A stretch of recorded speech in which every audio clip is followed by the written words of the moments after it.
बिस्मिल्लाहिर्रहमानिर्रहीम। अस्सलामु अलैकुम वरहमतुल्लाहि वबरकातुहू। नफिल नमाज पढ़ने के फ़ायदे।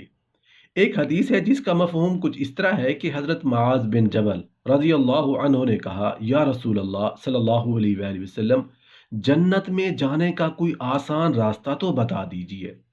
तो आकाए दो जहां अहमद मुजतबा मोहम्मद मुस्तफ़ा सल्लल्लाहु अलैहि वसल्लम ने फरमाया, माज, आपने बहुत बड़ी बात पूछी है। फरमाया, माज, नमाज पढ़ना, रोज़ा रखना, ज़कात देना और हज अदा करना। अब अगर तुम चाहो तो कुछ और बताऊं, जन्नत के दरवाजे बताऊं? कहा, जी बताएं। फरमाया, रोज़ा जहन्नुम और तेरे बीच में रुकावट बन जाएगी। छुप छुप के अल्लाह के नाम पे देना तेरे गुनाहों को धो देगा, पाक कर देगा। और रात के अंधेरे में खड़े होकर अल्लाह से बातें करना, दो नफल ही पढ़ लिया करो। फिर आप सल्लल्लाहु अलैहि वसल्लम ने कहा, माज, मैं तुम्हें आज सारे दीन का खुलासा ना बताऊं, सारे दीन का सतून बताऊं, एक रिवायत के मुताबिक आखिरी चीज बताऊं? फरमाया, ए माज, अपनी जबान पर काबू पा जा, ये मेरी पूरी शरीयत है, ये पूरा दीन है। नबी करीम सल्लल्लाहु अलैहि वसल्लम ने फरमाया कि अल्लाह ताला फरमाता है कि मेरा तकर्रुब हासिल करने के लिए नमाज पढ़ो, सजदा करो, सजदा करो और मेरा तकर्रुब हासिल करो। चुनाचे एक तकर्रुब तो फ़राइज़ अदा करने से हासिल होता है और दूसरा नवाफिल अदा करने से। तकर्रुब बिल फ़राइज़ अल्लाह ताला को बहुत महबूब और पसंद है। अल्लाह ताला फरमाता है, जो चीज़ें मैंने अपने बंदे पर फ़र्ज़ की हैं, उनको बजा लाकर बंदा जब मेरा तकर्रुब हासिल करता है तो उससे ज़्यादा महबूब और कोई ज़रिया नहीं। ये है तकर्रुब बिल फ़राइज़। दूसरा ज़रिया है तकर्रुबुन नवाफिल। ये नवाफिल सुन्नत मुअक्कदा के अलावा है जो एक बंदा मोमिन अपनी आज़ादी और मर्जी से अदा करता है। जैसे नमाज फ़र्ज है, नमाज नफिल भी है, सदकात वाजिबा है, ज़कात है, उशर है। इसके अलावा सदकात नाफिला भी हैं। रमज़ान के रोज़े फ़र्ज हैं, बाकी नफली रोज़े जो जितने चाहे रखे। साहब इस्तात पर एक मरतबा हज करना फ़र्ज है, बाकी जितने चाहे करे वो नफिल है। नबी करीम सल्लल्लाहु अलैहि वसल्लम के साथ कुछ नफिल भी पढ़ते थे। हमारे लिए ये नवाफिल और भी ज़रूरी हैं ताकि हम उनके ज़रिए से अल्लाह का तकर्रुब हासिल कर सकें और फ़राइज़ में जो कमी रह जाए उसकी तलाफ़ी का ज़रिया बन सकें। इंशाअल्लाह नवाफिल जन्नत में हमारे दर्जात की बुलंदी का सबब बनेंगे। एक शख्स ने आप सल्लल्लाहु अलैहि वसल्लम से अर्ज़ किया, हुज़ूर सल्लल्लाहु अलैहि वसल्लम, मैं जन्नत में आपकी रफ़ाकत चाहता हूँ। तो आप सल्लल्लाहु अलैहि वसल्लम ने फरमाया, नवाफिल कसरत से पढ़ा करो। अहादीस मुबारका में जिन नवाफिल का जिक्र आया है या जिनके मुताल्लिक आप सल्लल्लाहु अलैहि वसल्लम ने तरगीब दी है, उनको बयान किया जाता है।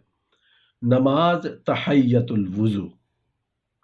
हज़रत अबू हुरैरा रज़ी अल्लाहु अन्हु फरमाते हैं कि नबी करीम सल्लल्लाहु अलैहि वसल्लम ने सुबह की नमाज के वक्त हज़रत बिलाल रज़ी अल्लाहु अन्हु से फरमाया, मुझे वो अमल बतलाओ जिस पर इस्लाम लाने के बाद तुमको बहुत ज़्यादा उम्मीद हो। मैंने जन्नत में अपने आगे तुम्हारे जूतों की आवाज़ सुनी है।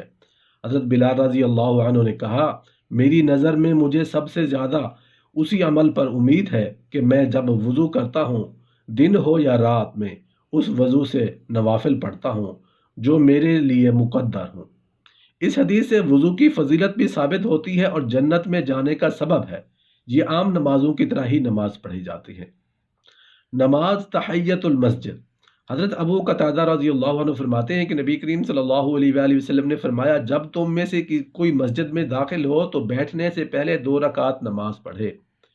जमहूर का मज़हब है कि तहय्यतुल मस्जिद की नमाज सुन्नत है और काजी अय्याज ने इसका वजूब नकल किया है। हदीस बाला में दलालत है कि जब भी मस्जिद में आए तो 2 रकात पढ़ लें, अलबत्ता मकरूह औकात में ना पढ़े। नमाज इशराक। ये नमाज सूरज के तलू होने के बाद दिन रोशन होने पर अदा की जाती है। ये 2-2 या 4 रकात अदा की जाती है। इसकी बहुत फजीलत है और पढ़ने वाले को एक हज और एक उम्रा का सवाब मिलता है।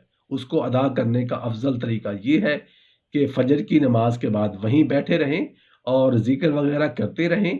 जब सूरज पूरा निकल आए तो 2 या 4 रकात नमाज इशराक पढ़ लें।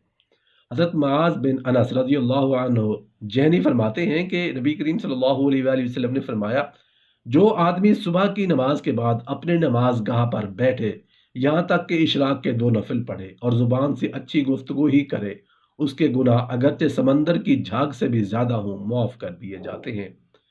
نماز چاشت، یہ نماز سورج میں تیزی آ جانے کے بعد ادا کی جاتی ہے اور اس کا وقت تقریباً 10-11 بجے تک ہے۔ اس میں 2 سے لے کر 12 رکعت تک ادا کی جاتی ہیں۔ اس کی بہت فضیلت ہے اور افلاس اور غربت دور کرنے کا بہت بڑا ذریعہ ہے۔ حضرت انس رضی اللہ عنہ سے مروی ہے کہ نبی کریم صلی اللہ علیہ وآلہ وسلم نے فرمایا، جو شخص چاشت کے وقت 12 رکعت پڑھے، اللہ تعالیٰ اس کے لیے جنت میں سونے کا محل بنائیں گے۔ حضرت ام ہانی رضی اللہ عنہ فرماتی ہیں کہ نبی کریم صلی اللہ علیہ وآلہ وسلم فتح مکہ کے دن میرے مکان پر تشریف لائے، غسل کیا اور 8 رکعت نماز پڑھی۔ میں نے اس سے ہلکی نماز پڑھتے ہوئے آپ صلی اللہ علیہ وآلہ وسلم کو نہیں دیکھا، لیکن رکوع اور سجود اچھی طرح کرتے تھے۔ ایک روایت میں ہے کہ نماز ضحیٰ کے وقت پڑھی۔ حضرت معاذ رضی اللہ عنہ نے فرمایا کہ میں نے حضرت عائشہ رضی اللہ عنہ سے دریافت کیا، نبی کریم صلی اللہ علیہ وآلہ وسلم چاشت کی نماز کتنی رکعت پڑھتے تھے؟ آپ رضی اللہ عنہ نے فرمایا 4 رکعت، اور اللہ تعالیٰ چاہتا تو زیادہ بھی ادا فرما لیتے۔ حضرت ابو سعید رضی اللہ عنہ سے مروی ہے کہ نبی کریم صلی اللہ علیہ وآلہ وسلم چاشت کے 2 نفل ادا کرتے۔ ہم سمجھتے کہ اب انہیں کبھی ترک نہیں فرمائیں گے، اور جب ترک فرماتے تو ہمیں خیال ہوتا کہ اب کبھی نہیں پڑھیں گے۔ اس حدیث سے 2 باتیں ظاہر ہوتی ہیں، ایک یہ کہ اس نماز رکعتوں کی تعداد مقرر نہیں، دوسرا یہ کہ نبی کریم صلی اللہ علیہ وآلہ وسلم نے اس پر مداومت نہیں فرمائی۔ نماز اوابین، یہ نماز مغرب کی نماز کے بعد ادا کی جاتی ہے، اس میں 4 سے 20 رکعت تک ادا کی جاتی ہیں۔ حضرت ابو ہریرہ رضی اللہ عنہ سے مروی ہے کہ نبی کریم صلی اللہ علیہ وآلہ وسلم نے فرمایا کہ جو آدمی مغرب کی نماز کے بعد 6 رکعت نماز ادا کرے اور اس کے درمیان کلام نہ کرے تو اس آدمی کو 12 سال کی عبادت کا ثواب حاصل ہوتا ہے۔ حضرت انس رضی اللہ عنہ کہتے ہیں کہ خدا کے رسول مقبول صلی اللہ علیہ وآلہ وسلم نے فرمایا کہ اگر کوئی آدمی مغرب کی نماز کے بعد 4 رکعت نماز ادا کرے اور ان میں سے کسی سے بات چیت نہ کرے تو اس کے عمل کو علیین میں اٹھا کر لے جاتے ہیں، اور اس کو یہ مرتبہ عطا کیا جاتا ہے کہ گویا اس نے مسجد اقصیٰ میں شب قدر کو پا لیا ہے اور نصف رات کی نماز سے ہے۔ حضرت زید بن حباب رضی اللہ عنہ کی حدیث ہے کہ ان رکعتوں کے درمیان بد کلامی نہ کرے، اور کہتی ہیں کہ پہلی 2 رکعتوں میں سورہ کافرون اور سورہ قل ھو اللہ احد پڑھے، اور ان 2 رکعتوں کو جلدی پڑھے، اور ان کے سوا جو باقی ہیں ان کو جتنی دیر تک چاہے پڑھتا رہے۔ حضرت عائشہ رضی اللہ عنہ سے روایت ہے کہ رسول مقبول صلی اللہ علیہ وآلہ وسلم نے فرمایا، خدا کے نزدیک سب نمازوں سے زیادہ پیاری مغرب کی نماز ہے، کیونکہ اس نماز سے آدمی اپنے دن کو ختم کرتا ہے اور رات شروع ہوتی ہے۔ اور یہ بھی فرمایا کہ جو شخص مغرب کے 20 رکعت نفل پڑھے تو اللہ تعالیٰ اس کا گھر میں جنت بنائے۔